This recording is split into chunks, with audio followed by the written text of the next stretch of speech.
अरविंद केजरीवाल और अखिलेश यादव के एक मंच पर आने के मायने समझते हैं आप? सुप्रीम कोर्ट से अंतरिम बेल पर हैं अरविंद केजरीवाल और वो एक लम्हा भी नहीं रुके हैं। रोज वो ताबड़तोड़ रैलियां कर रहे हैं, रोड शोज कर रहे हैं, प्रेस कॉन्फ्रेंसेस कर रहे हैं और आज वो दिखाई दिए अखिलेश यादव के साथ। अखिलेश यादव जो कल कांग्रेस अध्यक्ष मल्लिकार्जुन खड़गे के साथ थे। दोनों के तेवर सख्त थे। दोनों ने कहा कि ये सारी कवायद जो है वो अमित शाह को प्रधानमंत्री बनाने को लेकर है।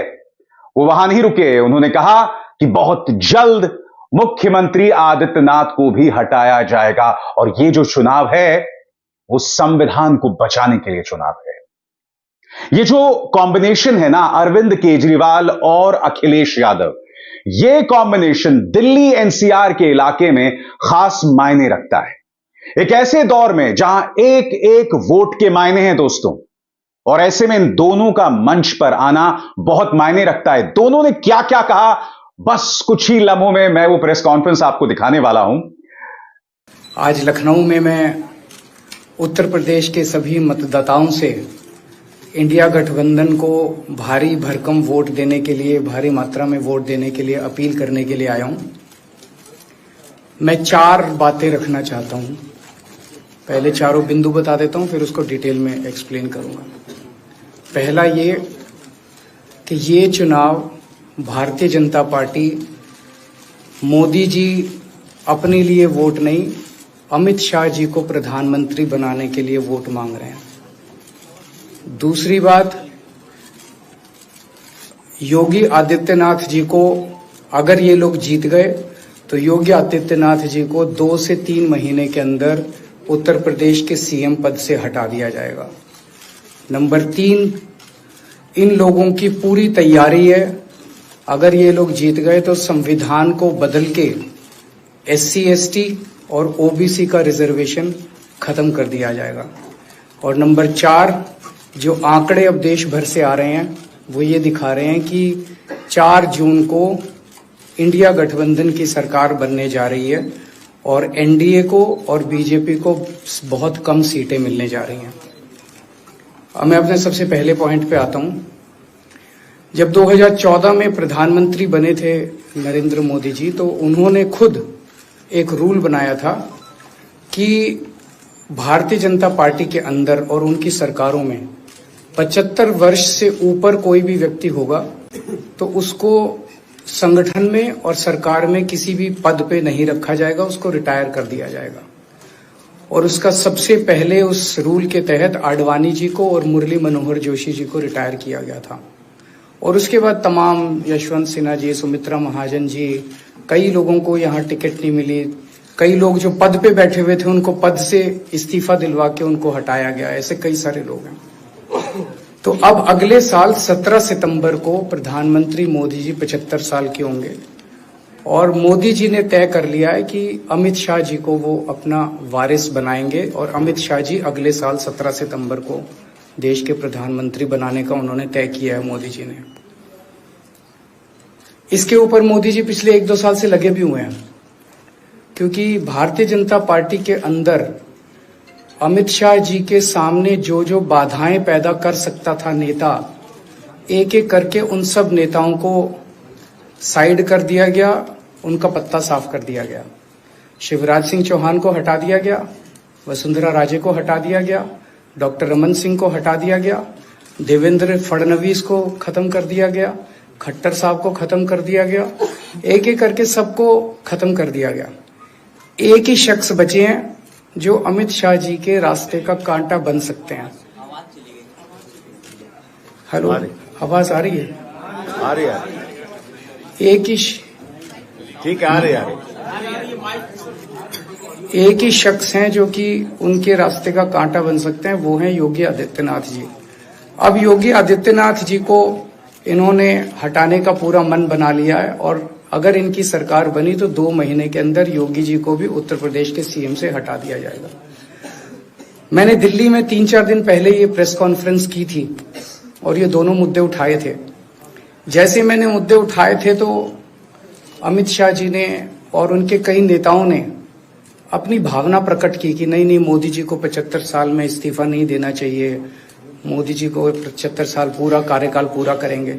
उन सब की भावनाओं की मैं कद्र करता हूं, क्योंकि अपने नेता के लिए जब भी ऐसी बात होती है तो सब लोग सामने आके बात करते हैं। लेकिन बड़ी बात यह है कि मोदी जी ने ऐसा नहीं कहा कि मैं 75 साल पे इस्तीफा नहीं दूंगा, मैं रिटायर नहीं होऊंगा। उनका अपना बनाया हुआ रूल है और मुझे पूरी उम्मीद है कि मोदी जी का अपना बनाया हुआ रूल है और मोदी जी अपने रूल को फॉलो करेंगे। नहीं तो लोग कहेंगे कि मोदी जी ने ये रूल आडवाणी जी को हटाने के लिए बनाया था, जब अपनी बारी आई तो नहीं। तो मोदी जी इस रूल का फॉलो करेंगे, ये पूरा यकीन है देश के लोगों को कि उन्होंने खुद रूल बनाया तो खुद फॉलो करेंगे। दूसरी बड़ी बात जो हुई कि जब मैंने कहा कि योगी आदित्यनाथ जी को 2 महीने में हटा दिया जाएगा, इस पे अभी तक भाजपा के किसी नेता की टिप्पणी नहीं आई है। 4 दिन हो गए, इसका मतलब ये तो कंफर्म करता है कि उन्होंने पूरी प्लानिंग कर ली है और उनके पक्ष में कोई बोलने के लिए तैयार नहीं है योगी आदित्यनाथ जी के। तो उनका हटना अब लगभग तय है कि योगी आदित्यनाथ जी को उत्तर प्रदेश के सीएम पद से हटाया जाएगा। दूसरी चीज, मैं उत्तर प्रदेश के सभी मतदाताओं को कहना चाहता हूं कि पिछले 4-5 महीने से इन्होंने शोर मचा रखा है, 400 पार 400 पार 400। क्यों?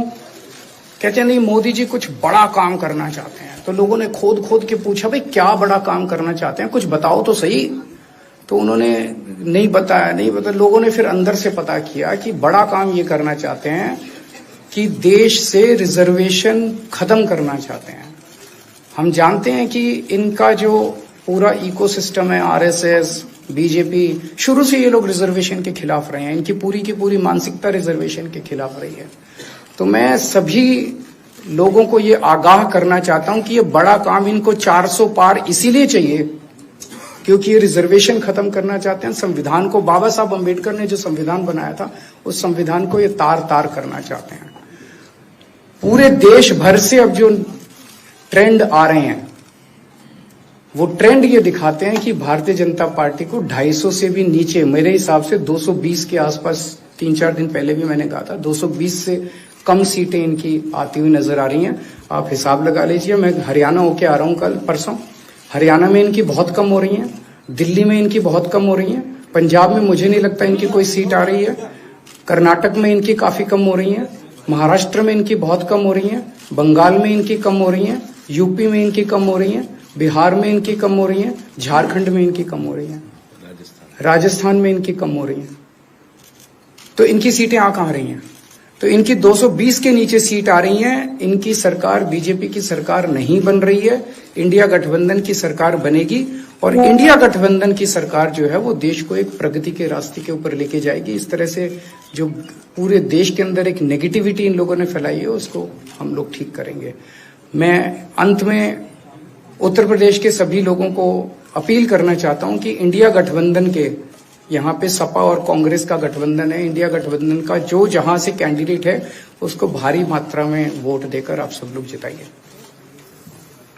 अब मैं निवेदन करूंगा समाजवादी पार्टी के राष्ट्रीय अध्यक्ष माननीय अखिलेश यादव जी से।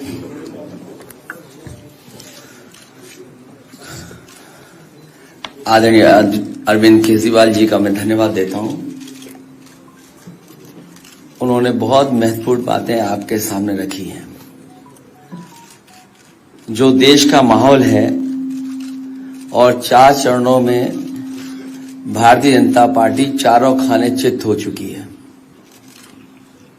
और उनके आंसुओं की नदी उफान में है।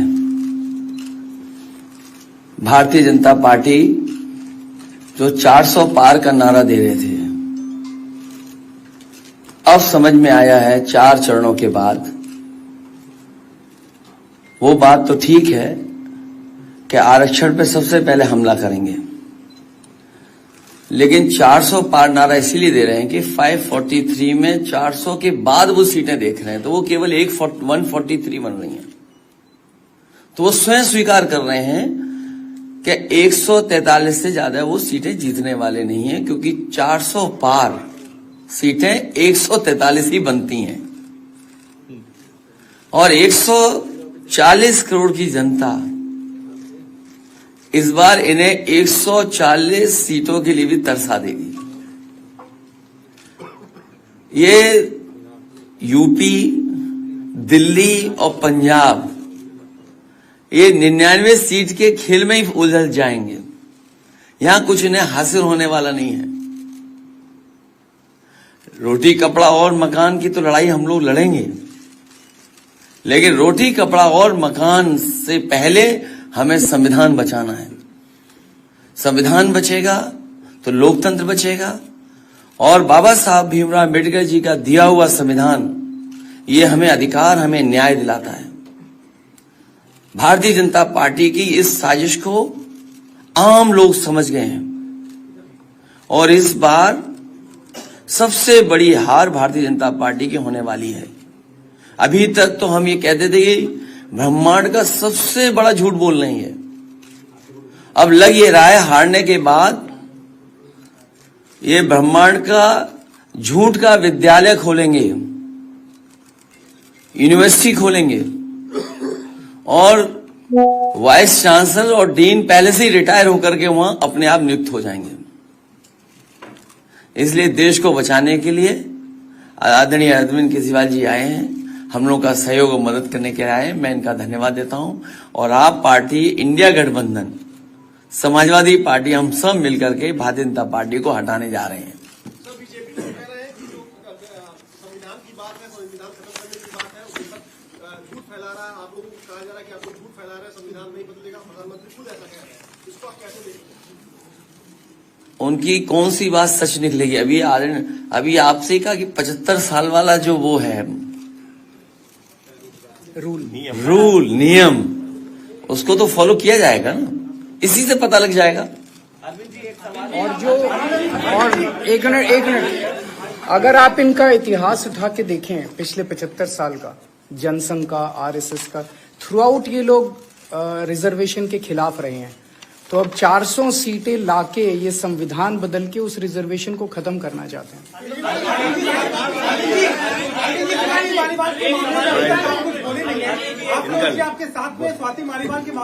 अरे उससे ज्यादा जरूरी और चीजें भी हैं, कागज हम निकाल लिए।